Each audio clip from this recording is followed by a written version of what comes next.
Estamos ahora con nuestros invitados, en realidad nuestras invitadas, más el general. Mayoría.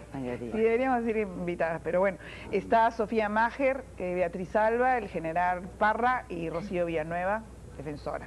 Y muy bien, queríamos un poco empezar preguntándoles a ustedes como comisionadas, ¿qué les ha parecido la reacción de los representantes políticos? Para empezar, creo que ni habían leído el informe. Bueno, sí, es una reflexión realmente. Nosotros al momento de asumir este encargo, respecto al cual creo que Sofía compartimos y yo la mismo sentimiento, nos hemos sentido honradas para empezar, ¿no? Y agradecidas con el país de que nos hayan dado esta oportunidad. La verdad que hemos encontrado, que es muy dura y que la hemos compartido con todos al momento de entregar el informe, es una verdad pues que refleja las grandes deficiencias que tienen nuestras clases políticas, ¿no?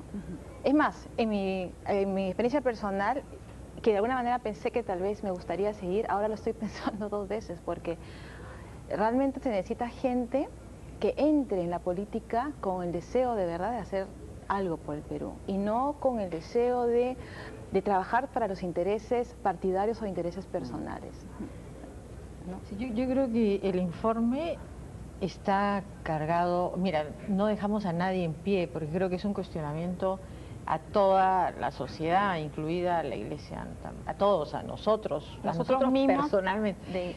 Pero era previsible porque o sea, son cosas que te caen en la cara, que no estás preparado, que no quieres aceptar. Creo que algunas de las críticas, o sea, lo que estaban acostumbrados más o menos el país es a echarle la culpa a los militares de todo, ¿no? Entonces los grandes violadores de derechos humanos son los militares.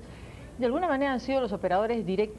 Saquemos Sendero de acá, ¿ya? O sea, no estamos, que porque hablamos de los militares somos senderistas, o sea... No, además, perdón, pero ahí sí hay que marcar las diferencias. Claro, los militares forman parte del Estado del que todos somos partícipes, el Sendero no. Así es. O sea, ahí hay una diferencia grande, Y ¿no? las Fuerzas Armadas es una institución que tenemos que proteger, que es nuestra y que sigue como institución.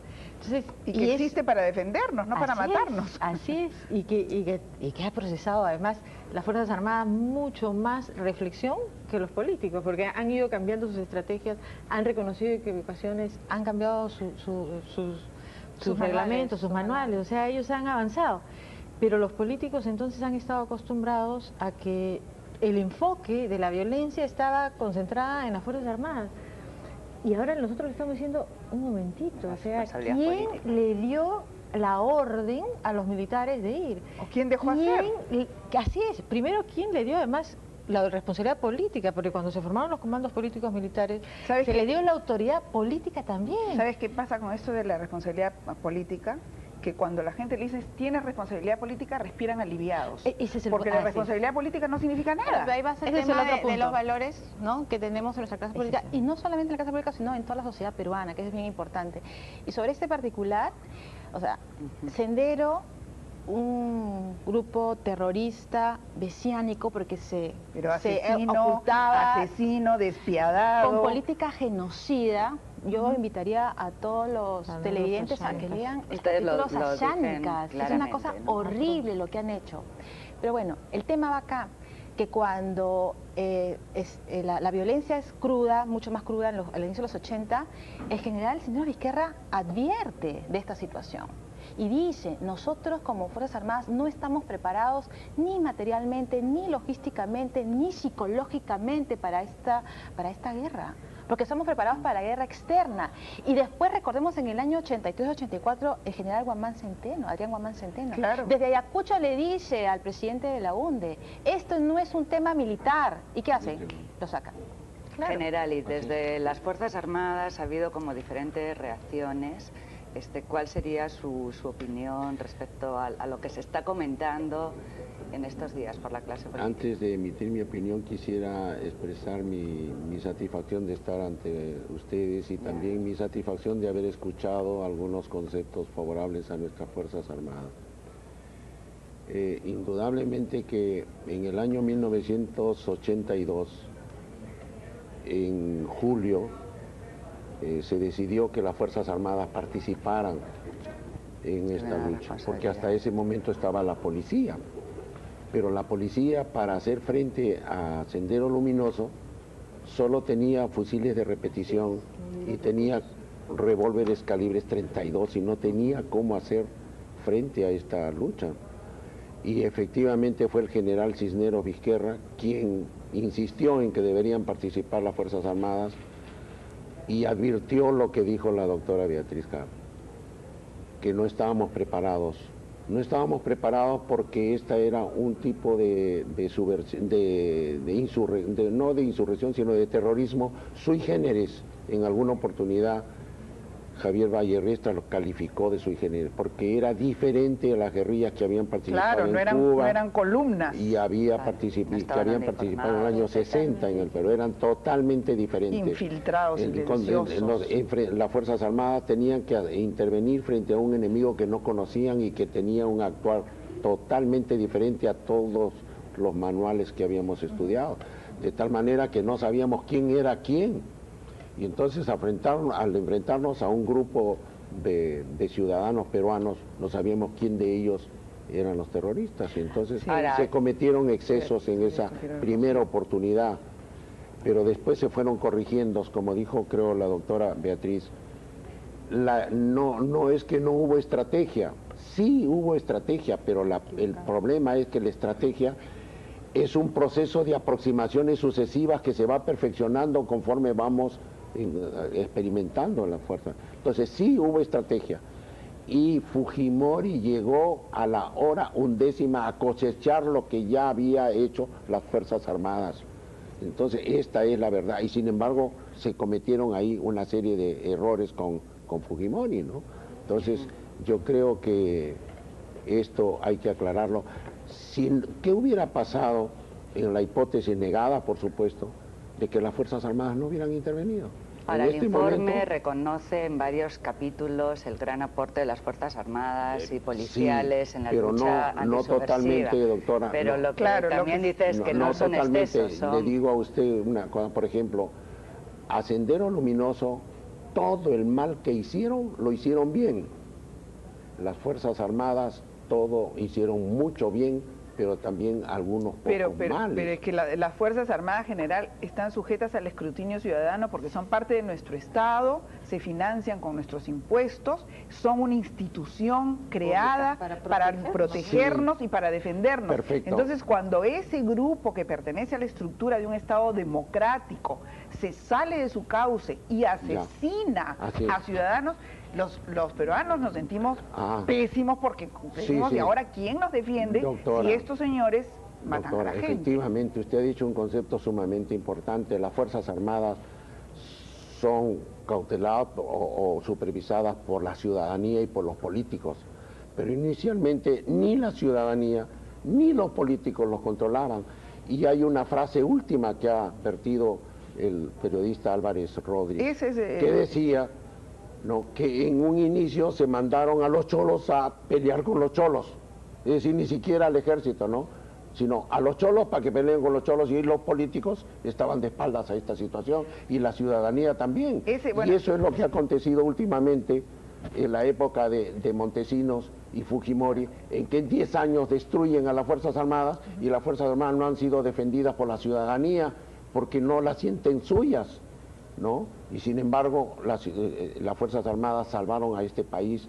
Bueno, el informe yo creo que sí es bien claro en poner el énfasis en las fallas del gobierno civil, porque finalmente las Fuerzas Armadas y policiales tienen que estar sometidas a un gobierno civil. Y eso lo ha recordado nuevamente el presidente Lerner en la presentación en Huamanga. O sea, tanto la presentación en Lima como la presentación en Huamanga, el presidente Lerner ha tenido, digamos, unas frases absolutamente claras en relación a esta responsabilidad que alcanzaría a las autoridades políticas en los años que se enfrentó este tipo de violencia. Acá vamos a ir a un corte, pero antes del corte quiero decirles que, o sea, no es solo la Comisión de la Verdad la que está estudiando y analizando las personas que han desaparecido muertas. La Defensoría del Pueblo acaba de presentar también un informe sobre ejecuciones extrajudiciales que también se han dado en el contexto de esta guerra, y ahora vamos a decirle también a Rocío que nos hable de esto, porque hay una acusación también en el informe que es grave, que las muertes de los subversivos o la población ha sido una estrategia de desaparición sistemática de personas. Generalizada. General y sistemática. Exacto. Después del corte vamos a volver con Rocío para que nos refuerce también en este tema.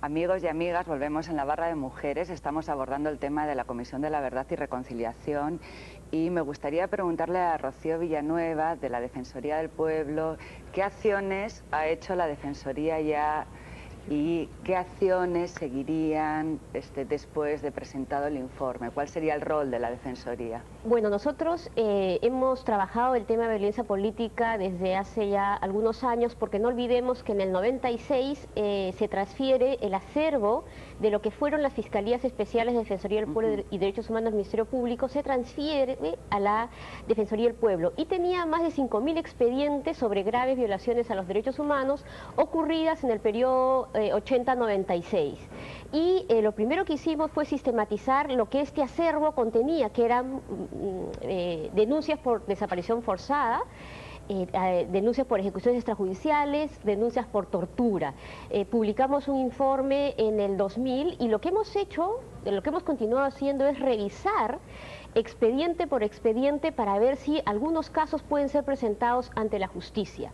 Y en este primer informe nos hemos detenido en cuál fue digamos, la labor del Ministerio Público, porque cuando hablamos de impunidad, evidentemente tenemos que hablar de las violaciones que se cometieron, ¿no es cierto?, ya sea por Fuerzas Armadas o por Sendero, pero es muy importante ver cuál fue la respuesta que tuvo o que tuvieron las autoridades encargadas de investigar estos casos para poder sancionar a los responsables. Y en este primer informe, que solo incluye 11 casos de ejecuciones extrajudiciales, hemos revisado expediente por expediente qué cosa hizo o qué hicieron las entonces Fiscalías Especiales de Defensoría del Pueblo y Derechos Humanos del Ministerio Público. Y la verdad es que hicieron muy poco, y esto hay que decirlo, porque creemos que esta inacción contribuyó, sin lugar a dudas, a la situación de impunidad. De esos 11 casos, solamente uno llegó al Poder Judicial. ¿Después de cuánto tiempo? 4 años de investigación por parte del Ministerio Público. ¿Y de 500 expedientes? Esos son 11, no, son los primeros 11. Totales que mandó la... No, eso estamos analizando tramo por tramo. Probablemente, cuando acabemos de revisarlos todos, esa sea una de las conclusiones. Pero hemos empezado por aquellos casos que tienen mayor evidencia, en los que no es posible decir, es que como no hay evidencias, entonces no era posible investigar, y no, entonces la sanción nunca hubiera sido posible determinarla. No, estos son casos en los que había evidencia suficiente para que el Ministerio Público denunciara y se iniciara una investigación judicial. Sofía y Beatriz, a mí me da la impresión, no he leído las 8.000 páginas, pero de lo que he podido leer, me da la impresión de que el Ministerio Público está pasando piola en el informe. No hay un capítulo especial del sistema judicial. Pero el Ministerio Público, que es el que tiene la acción penal. Claro, no, lo que pasa es que el sistema judicial es Poder Judicial y Ministerio Público. Y hay un balance, al igual que, como dice Sofía, o sea, hemos hecho un balance de todos los que hemos tenido algún tipo de participación, y acá están los poderes del Estado, legislativo, ejecutivo, obviamente los gobiernos de turno, y el Poder Judicial, y hay todo un balance sobre la actuación de los jueces y de los fiscales, y estamos inclusive levantando casos emblemáticos para mostrar lo que pasó en esos momentos con determinados jueces determinados, y están sus nombres. Porque la impunidad no es un problema de los agresores, la impunidad es un problema del Estado. Nosotros lo consideramos al Poder Judicial, al Ministerio Público como actor de violencia también, pero también tratamos hemos balanceado, porque de un lado efectivamente no tienen suficientes fiscales para haber estado presente en cada una de las detenciones, en cada una de los interrogatorios, pero por otro lado se negaron también a recibir miles de denuncias de desaparecidos, o sea, a la Defensoría les entregaron un paquete, pero la cantidad, además de casos en donde los fiscales debieron iniciar investigación sin que nadie la denuncie, sino solo por De oficio. convencer. Así es, de oficio. Así es, de oficio. No lo hicieron. Pero además una cosa bien importante es que el Ministerio Público debe hacer una investigación para denunciar y si hace la investigación y llega a la conclusión que no hay razones para formalizar una denuncia, puede archivar la denuncia. Lo que nosotros estamos constatando es que no hicieron ni lo primero ni lo segundo, es decir, dejaron las investigaciones abiertas durante años, sin que hubiera ningún pronunciamiento, ya sea diciendo, aquí no hay evidencia suficiente, no se puede denunciar, voy a archivar el expediente. No, sencillamente no hubo ningún pronunciamiento. Es cierto que carecían de medios, y creo que eso hay que resaltarlo. Nunca se les Pero- ha visto como a los jueces salir a decir, auménteme mi presupuesto porque no puedo atender todos estos Y casos. de hecho no hay, en muy pocos expedientes hemos encontrado incluso actuación de algunos fiscales y por lo menos que dejaban constancia que no tenían medios. En algún caso alguna fiscal dice, yo con mi propio recursos estoy financiando la movilidad, el refrigerio del chofer. De eso hay constancia, pero son expedientes contados de un universo de 5.000. Ahora, Beatriz, ¿qué ocurriría, digamos, con este sistema de justicia que todavía tiene graves fallas, como lo demuestran los informes últimos también de la Defensoría? Uno de los reclamos ayer de las personas en Huamanga era el tema de justicia, y creo que en general es un consenso. ¿Cuáles serían los siguientes pasos? ¿Cómo lograr que todos estos casos y todas estas violaciones a los derechos humanos entren al sistema de justicia? En primer lugar, saludar la iniciativa antes de la comisión que hay tanto en el Poder Judicial como en el Ministerio Público para iniciar una reforma, ¿no? Pero lo importante acá es que el tema de violación de derechos humanos es una temática especial. O sea, no cualquier juez ni cualquier fiscal está preparado para atender esta problemática. Y de ahí que nosotros en las recomendaciones y en lo que es el estudio de reformas institucionales estamos proponiéndole al Estado y al Poder Judicial, Ministerio Público y a la Corte Suprema de Justicia que tiene que habilitarse a jueces especializados en derechos humanos y una sala sistema, ¿no? superior en derechos humanos, y lo mismo en el Ministerio Público. Obviamente que se van a necesitar recursos, pero ya, por ejemplo, tenemos un fiscal especializado en ejecuciones extrajudiciales, pero es solamente uno para nivel nacional. Entonces tendría que haber un pool y además darle más jerarquía y hablar de un fiscal superior. ¿Esa recomendación Mira, ha sido tomada? Nosotros hemos hablado en algo con el doctor Sibina, se lo hemos presentado cuando hemos entregado el informe. Le estamos proponiendo que por lo menos por un periodo de 4 años se organice un sistema judicial, o sea, que no sean solo los jueces, sino que incluya a fiscales, que incluya a criminalística de la policía, y además que tengan también expertos, por ejemplo, militares, porque también tienes que entender lo que son las estrategias, las lógicas militares cuando quieres investigar este tipo de denuncias. Pero ¿de qué manera podemos empaquetar o acumular para lo que no sea como porque sería Montesinos, un ¿no? Que son monstruo 100 juicios, son así. 17.000, si hemos recibido 17.000 testimonios, podrían convertirse en 20.000 denuncias. pero acá ¿no? Es Si posible. hay 60.000, 69.000 desaparecidos, pueden ser... Sí, no, pero acá hay un tema importante. Pero además lo otro. Pero son dos cosas. La primera es que, y para un poco responderle a la doctora Calderón, porque se siente un poco Se ha sentido- ninguneada, ¿no? sí, Esa es la palabra la que palabra. usaba. Y decirle que lamentablemente si nosotros no le hemos entregado a ella personalmente el informe y los casos, es porque nuestro mandato hablaba de los poderes del Estado y la Defensoría del Se lo Pueblo, vamos a porque es la mandar ahorita. custodia.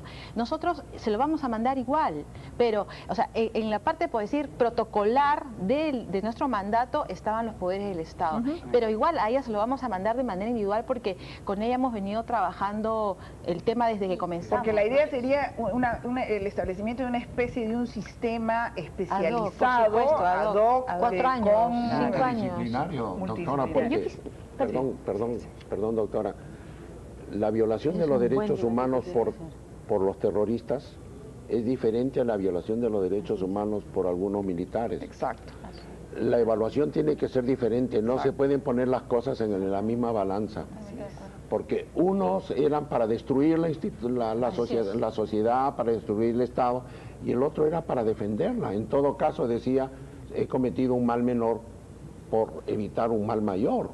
Y estas son las cosas. Además, pero matar nunca el puede estado ser mal emocional menor. de los oficiales, la escasez de medios y todas estas cosas se tienen que tomar en cuenta en estos juzgados ad hoc especializados, y en la cual yo creo efectivamente que tiene que haber también jueces militares que comprendan claro. esta situación. O sea, Bueno, vamos a ir a un estaríamos- corte, vamos sí. a ir a un corte y regresamos con este interesantísimo debate. Sí, sí, sí.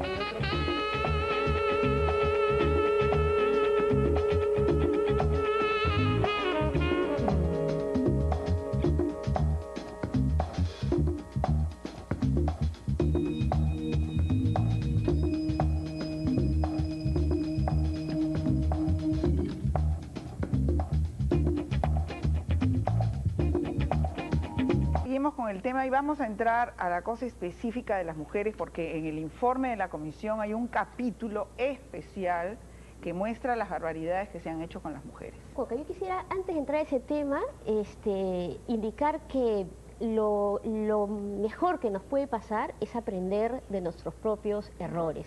Y esto lo digo pensando en el Ministerio Público. Nosotros hemos hecho una investigación en la que ponemos en evidencia todas las omisiones en que incurrieron estas ex fiscalías especiales en Defensoría del Pueblo y Derechos Humanos, porque omitieron hacer una serie de diligencias elementales, tal como tomar el testimonio de quien denunciaba o de los testigos. Entonces creo que es muy importante que se lea el informe detenidamente y que si es que se crean este sistema especializado, este sistema tenga en cuenta los errores del pasado para no volver a cometerlos en el futuro. Y algo muy importante, seguir insistiendo en que estas son violaciones a derechos humanos y por lo tanto son competencia de los jueces comunes, ordinarios, y no del fuero militar. Claro. Bueno, en realidad nunca un crimen debió estar en el fuero militar. El fuero militar siempre debió ser solo para las faltas delito de función y no para el asesinato de esto. Pero bueno, ustedes deben haber sufrido, me imagino, mucho al escuchar estos testimonios, porque realmente son barbaridades.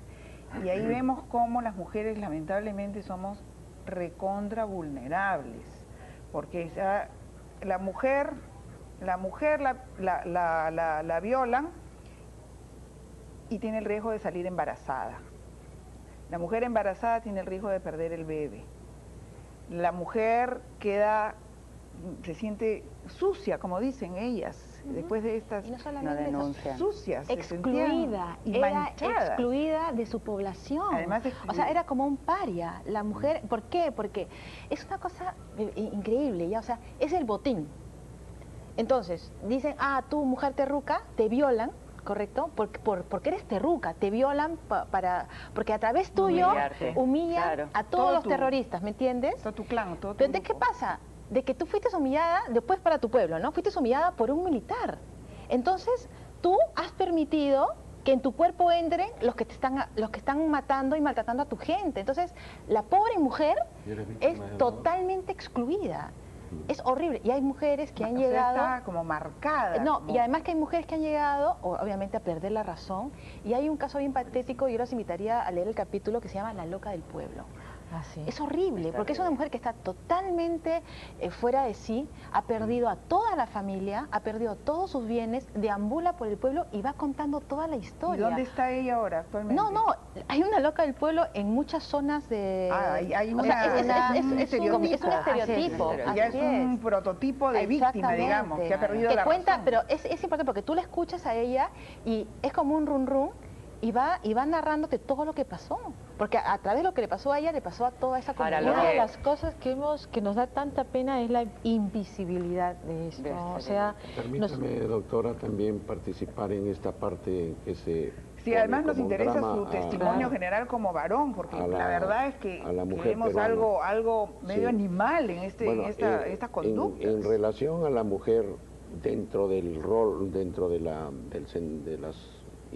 no insurrección, sino de este terrorismo armado, está en que los senderistas usaban a las mujeres para que ellas cometan el acto único, el último del terror, porque ellas eran las que asestaban el tiro de gracia.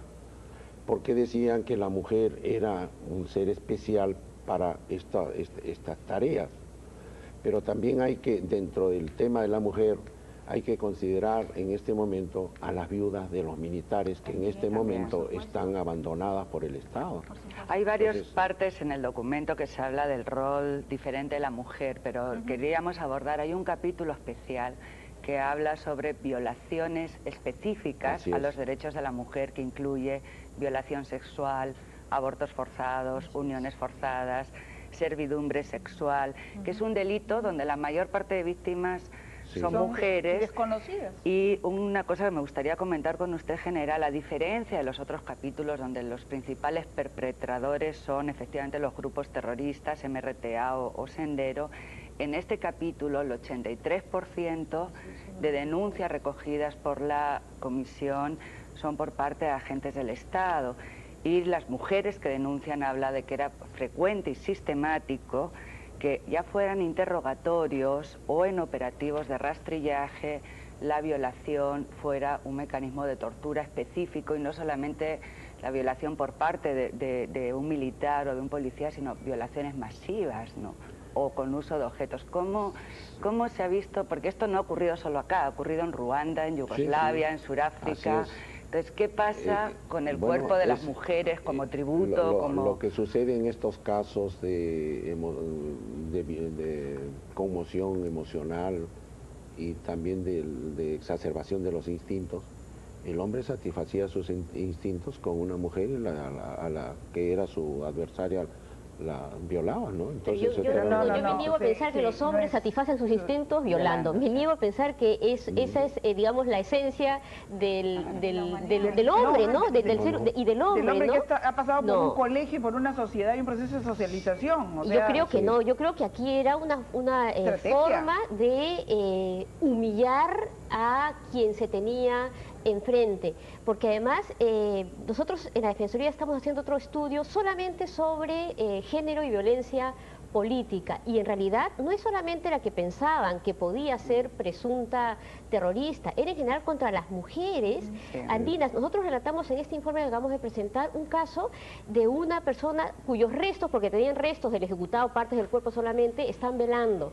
y entran agentes del Estado y según los testimonios, no solamente amenazan a los familiares por estar velando los restos de una persona ejecutada, sino que abusan sexualmente de las mujeres que estaban en el velatorio velando los restos. O sea, además, creo que es absolutamente esto ha sido una cosa sistemática. Acá hay una lista, de por lo menos 60 bases militares donde han sido violadas, les introducían pistolas en la vagina de las mujeres, hacían el clic, las desnudaban, las vejaban.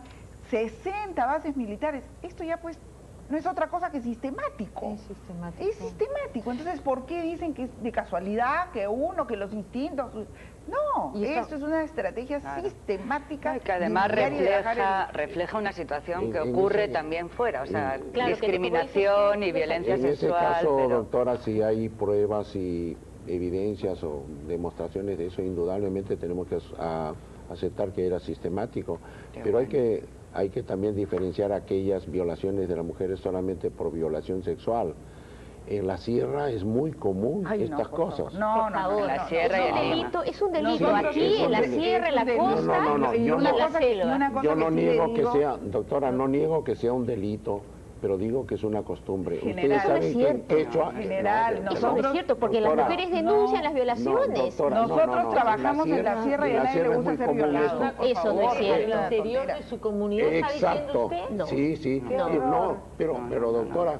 Hay un estudio, le voy a decir hay un término quechua que se llama el tumbanquicho. Ya sé, el tumbanquicho es una fiesta, perdón. Porque eso es práctica en los grupos. Pero las mujeres denunciaron en este informe. Ahí hay un punto de trabajar importantísimo, general, y yo creo que eso es algo inadmisible. Inadmisible, además, que con tanta tranquilidad se pueda decir y es que es una costumbre, claro, casi normal, ¿no? Bueno, pero antes de terminar entonces los soldados que vengan y te violan a mí, porque es tu costumbre, tu cultura.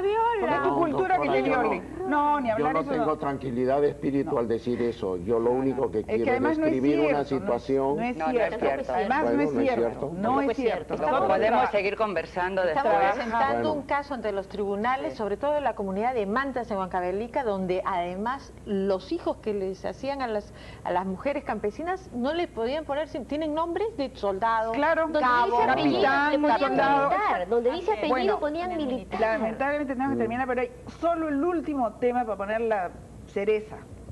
El asunto del cardenal. Ahí también se señala que las autoridades eclesiásticas no ayudaron en la defensa de los derechos humanos, no acogieron las críticas de los... Hoy día, el sábado, acaba de estar respondiendo Cipriani, diciendo que no, que es él, que el pastor, Que no le han entrevistado. ¿Cómo? Que no le han No, entrevistado. el tema es que Solo quisiéramos saber a cómo es que ustedes llegan a esta conclusión. Mira, simplemente, Coca, haciendo un recuento de todo lo que él mismo ha dicho, porque no es que la comisión esté inventando nada, es un recuento de todo lo que él ha dicho. Había un grupo que ha investigado todas sus declaraciones durante el tiempo que él estuvo de arzobispo en Ayacucho. Pero el tema, vuelvo a rescatar, y esto es bien importante, las palabras de Salomón ayer, nosotros no estamos juzgando a nadie, estamos invitando a una reflexión colectiva Ustedes lo que de están haciendo es todos poner los los hechos. estratos de la sociedad. Pero Eso sí. invitando a la justicia, por cierto. No, también. pero Bueno, pero ya tenemos que tiene que haber terminar, justicia. desgraciadamente, Tiene que haber pero lo que justicia, esperamos nosotros, las mujeres, que de lean el capítulo Navarra, de iglesia y que cada uno se haga que su lean idea. todo el que informe. lean el Sí, informe, sí. que hagan, pero que por favor, los principales responsables, que es la clase política, ellos son los que conducen el país, toman las decisiones políticas, tienen autoridad sobre los militares y sobre la policía y sobre una serie de funcionarios que tomen conciencia de este asunto y que no lo dejen pasar. Más allá, también para terminar, creo que hay Sí. que recordar lo que ha dicho Salomón Lerner cuando ha presentado el informe, que me parece muy importante. Combatir el olvido es también una forma poderosa de hacer justicia. Así Y es. creo que esto tiene que ser quizá el Doctora. mensaje más importante Así del informe de la Comisión de la Además- Una cosita cortita, Muy general, corta, porque muy ya corta. nos tenemos que ir. El mensaje y el informe de la Comisión de la Verdad tiene la virtud de hacernos reflexionar sobre los profundos problemas que vive el país Nacionales. y que son históricos y que no se han superado y que no han surgido Racismo, solamente en esta etapa. discriminación. Exactamente, en Bueno, eso estamos de acuerdo. muchísimas Justicia gracias, y sobre todo queremos que nuestros hijos, nuestras hijas y nosotros mismos podamos reconstruir un país con justicia, con inclusión, sin olvido y que esto no se vuelva a repetir. Muchas gracias, Sofía, Beatriz, y además gracias no solamente por el programa, sino también por el trabajo, Sí, de que 2 me imagino años. el impacto personal que les debe haber causado. Gracias, general. Muchas gracias, Rocío. Muchas Buenas gracias. noches. A ustedes. Terminamos.